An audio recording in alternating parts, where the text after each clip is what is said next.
Welcome to the Folktale Project. This is Dan Schulz. This week, we're counting down your 3 favorite tales of the past year. Your second favorite tale is one of my most favorite, because how can you not love a Russian tale with the Princess Vasilisa? This is the Firebird, the Horse of Power, and the Princess Vasilisa. Once upon a time, a strong and powerful Tzar ruled in a country far away, and among his servants was a young archer, and this archer had a horse of power. Such a horse as belonged to the wonderful men of long ago, a horse with a great broad chest, eyes like fire, and hoofs of iron. There are no such horses nowadays. They sleep with the strong men who rode them, the bogatirs, until the time comes when Russia has need of them. Then the great horses will thunder up from under the ground, and the valiant men leap from their graves in the armor they have worn so long.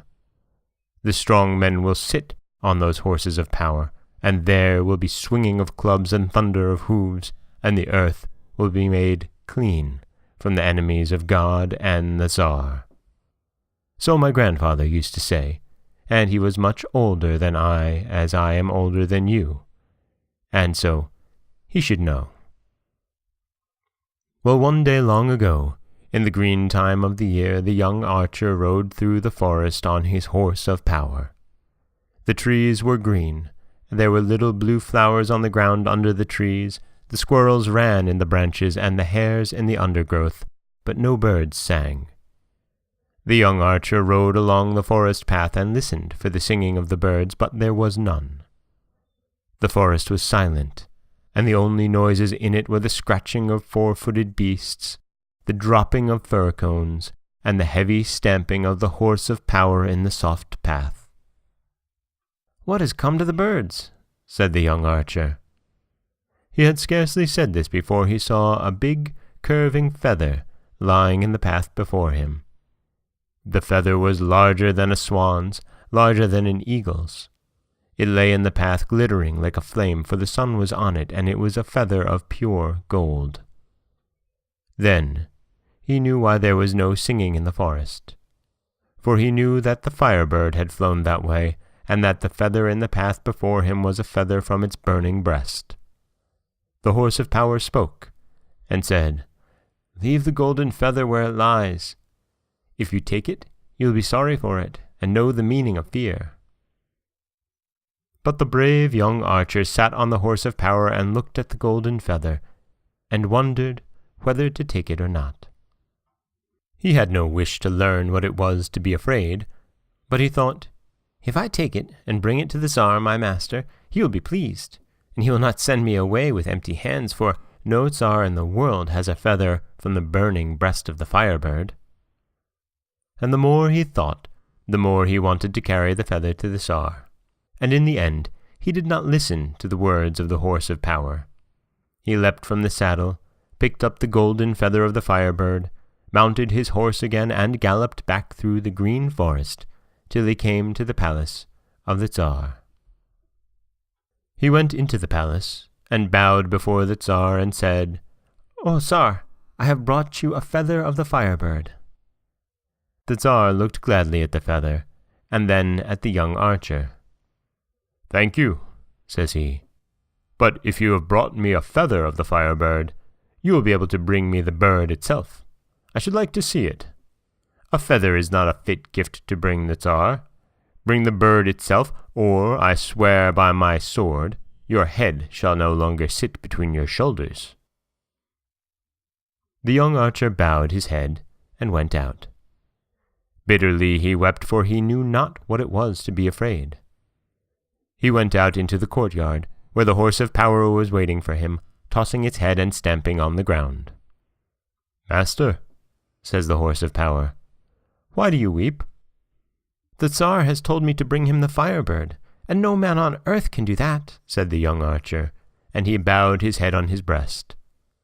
"I told you," says the horse of power, "I told you that if you took the feather you would learn the meaning of fear. Well, do not be frightened yet, and do not weep.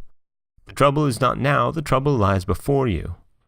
Go to the Tzar and ask him to have 100 sacks of maize scattered over the open field, and let this be done at midnight."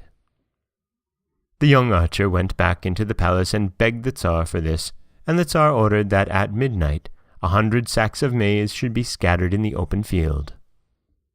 Next morning, at the first redness in the sky, the young archer rode out on the horse of power and came to the open field. The ground was scattered all over with maize. In the middle of the field stood a great oak with spreading boughs. The young archer leapt to the ground, took off the saddle, and let the horse of power loose to wander as he pleased about the field. Then he climbed up into the oak and hid himself among the green boughs. The sky grew red and gold, and the sun rose. Suddenly there was a noise in the forest round the field. The trees shook and swayed and almost fell. There was a mighty wind. The sea piled itself into waves with crests of foam, and the Firebird came flying from the other side of the world. Huge and golden and flaming in the sun it flew, dropped down with open wings into the field, and began to eat the maize. The horse of power wandered in the field. This way he went and that, but always he came a little nearer to the Firebird. Nearer and nearer came the horse. He came close up to the Firebird, and then suddenly stepped on one of the spreading fiery wings and pressed it heavily to the ground. The bird struggled, flapping mightily with its fiery wings, but it could not get away. The young archer slipped down from the tree, bound the Firebird with 3 strong ropes, swung it on his back, saddled the horse, and rode to the palace of the Tzar. The young archer stood before the Tzar, and his back was bent under the great weight of the Firebird, and the broad wings of the bird hung on either side of him like fiery shields, and there was a trail of golden feathers on the floor. The young archer swung the magic bird to the foot of the throne before the Tzar, and the Tzar was glad, because since the beginning of the world no Tzar had seen the Firebird flung before him like a wild duck caught in a snare. The Tzar looked at the Firebird and laughed with pride.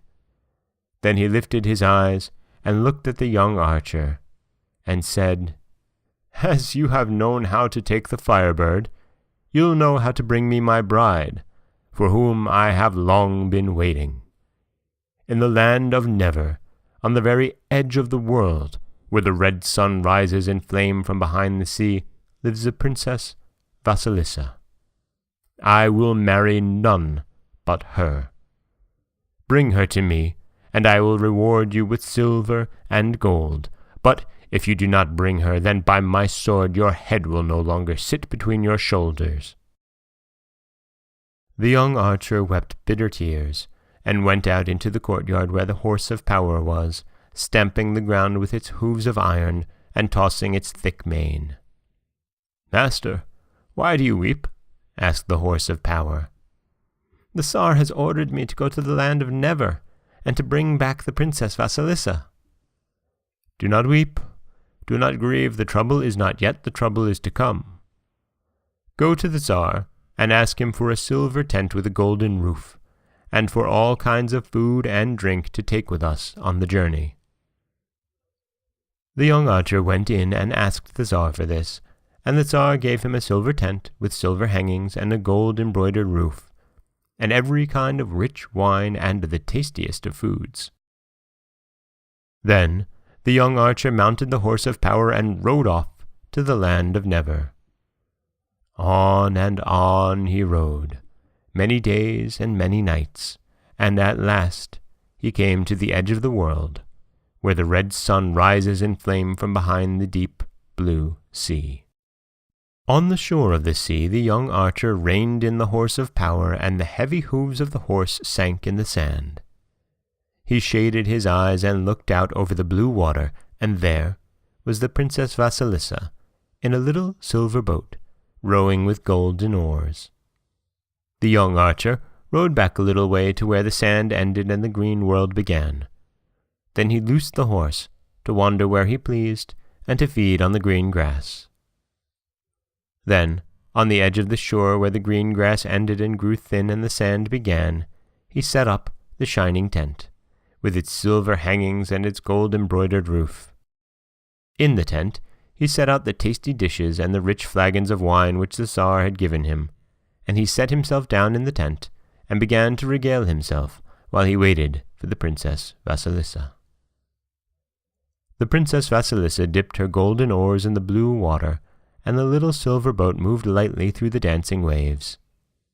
She sat in the little boat and looked over the blue sea to the edge of the world, and there, between the golden sand and the green earth, she saw the tent standing silver and gold in the sun.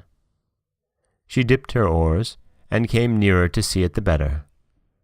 The nearer she came, the fairer seemed the tent, and at last she rowed to the shore and grounded her little boat on the golden sand, and stepped out daintily and came up to the tent.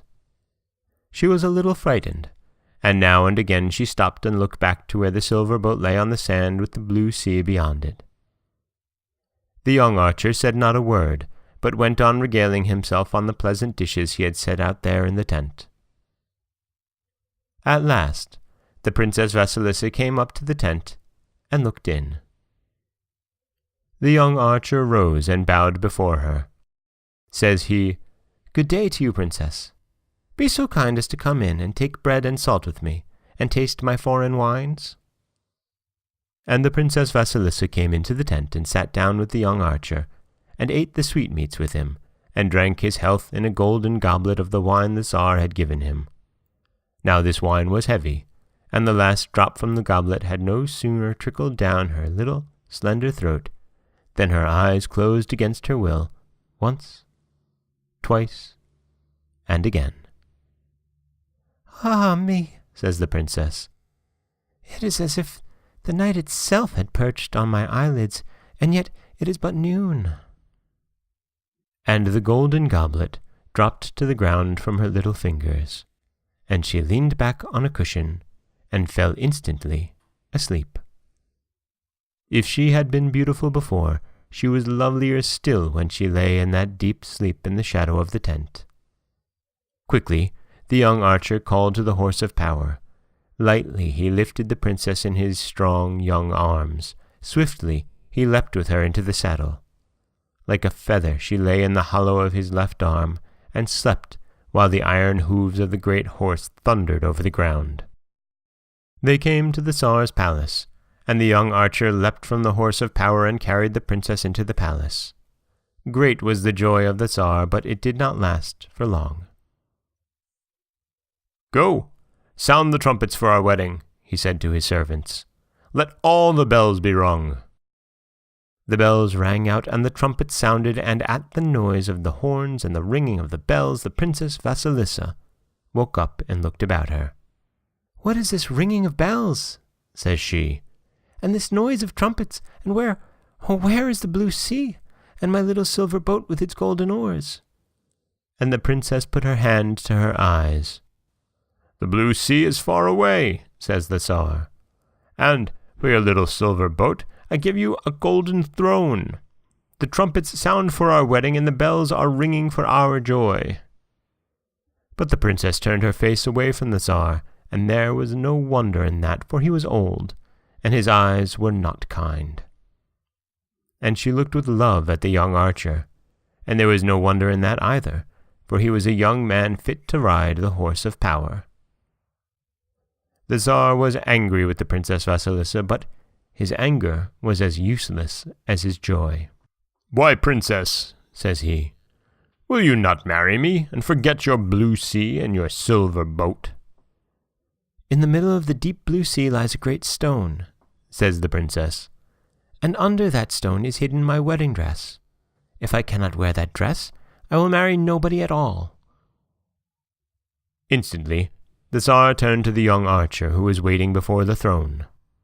"Ride swiftly back," says he, "to the land of Never, where the red sun rises in flame, and there, do you hear what this princess says?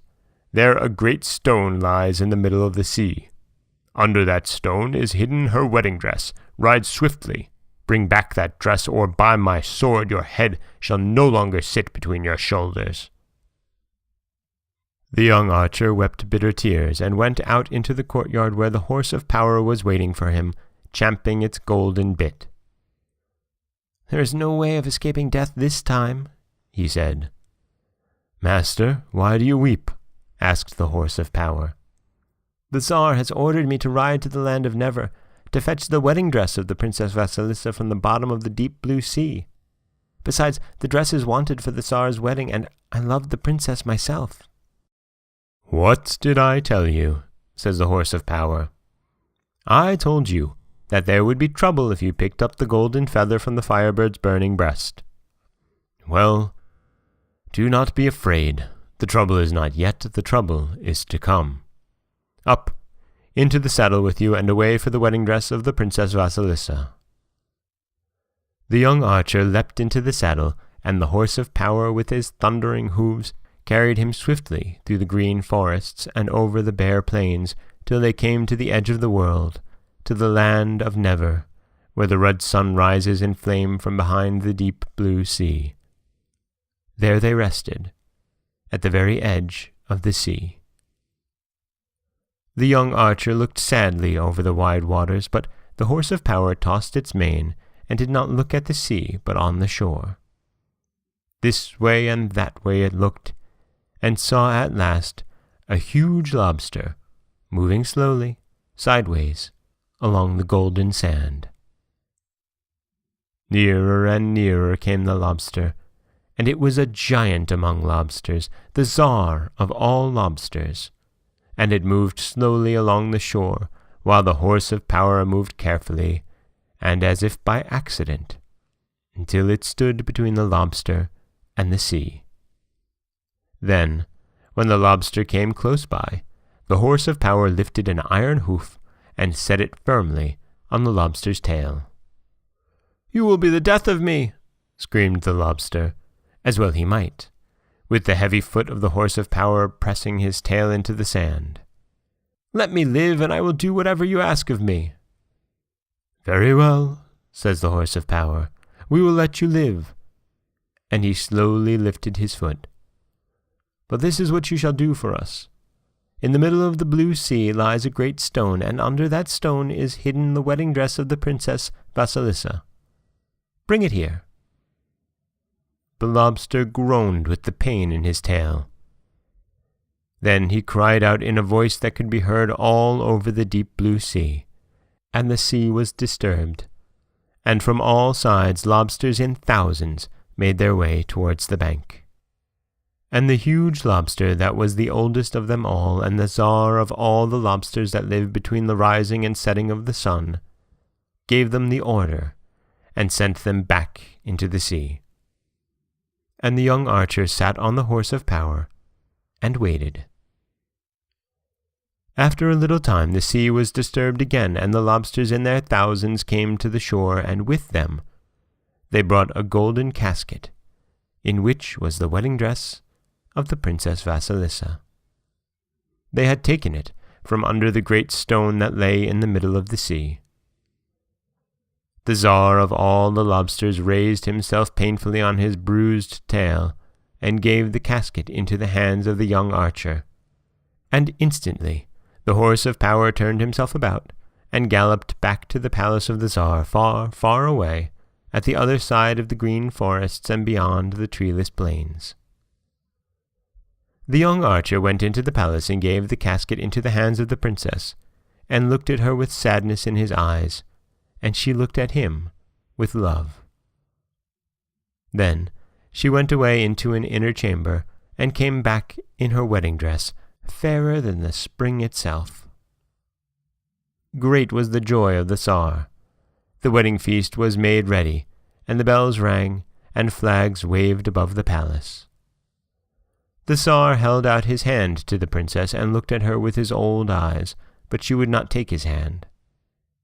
"No," says she, "I will marry nobody until the man who brought me here has done penance in boiling water." Instantly The Tzar turned to his servants and ordered them to make a great fire and to fill a great cauldron with water and set it on the fire.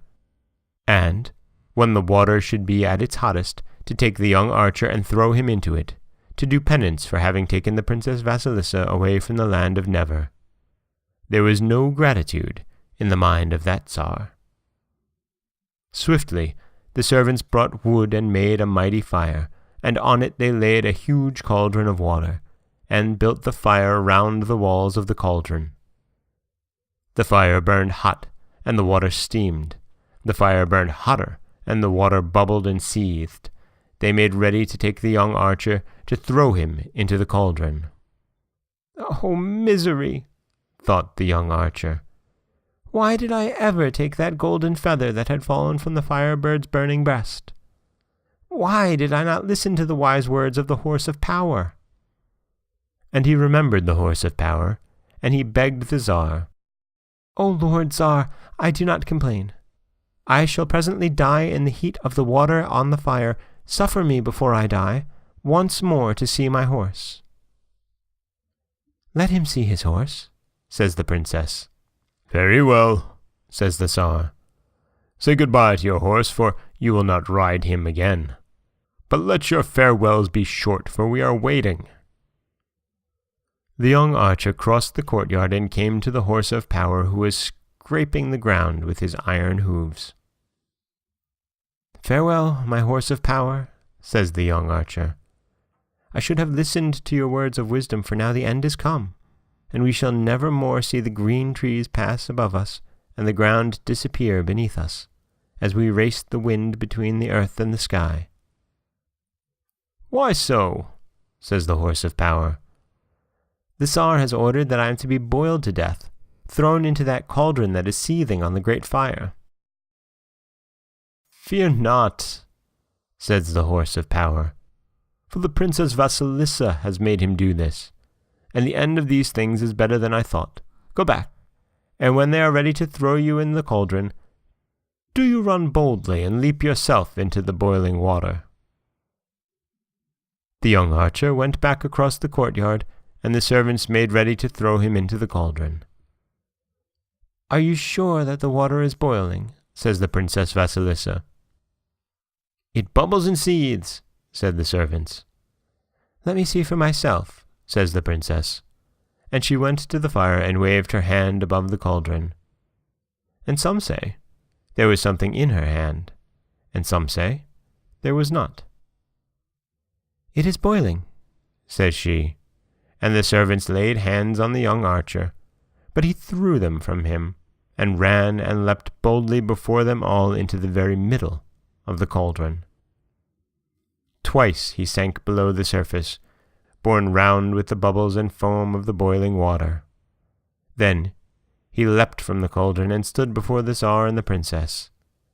He had become so beautiful a youth that all who saw cried aloud in wonder. "This is a miracle," says the Tzar. And the Tzar looked at the beautiful young archer and thought of himself, of his age, of his bent back, his grey beard, and his toothless gums. "I too will become beautiful," thinks he. And he rose from his throne and clambered into the cauldron, and was boiled to death in a moment. And the end of this story? They buried the Tzar, and made the young archer Tzar in his place. He married the Princess Vasilisa, and lived many years with her in love and good fellowship. And he built a golden stable for the Horse of Power, and never forgot what he owed to him.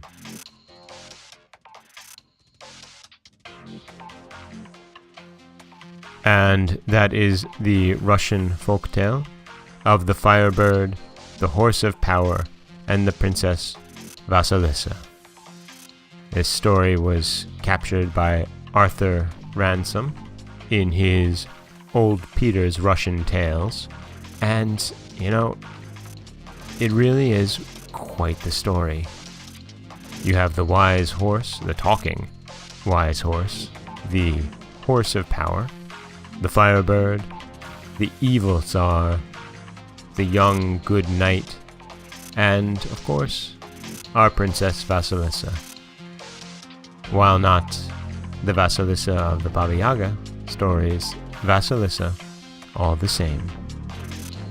This is Dan Schultz for the Folktale Project. Don't forget that you can subscribe to the podcast on Apple Podcasts, Stitcher, Google Play, Overcast, anywhere you like to get your podcasts. You can also follow us on Twitter at Folktale Project. You can find us on Auto Radio, TuneIn Radio, iHeartRadio, Spotify, anywhere that you like to listen.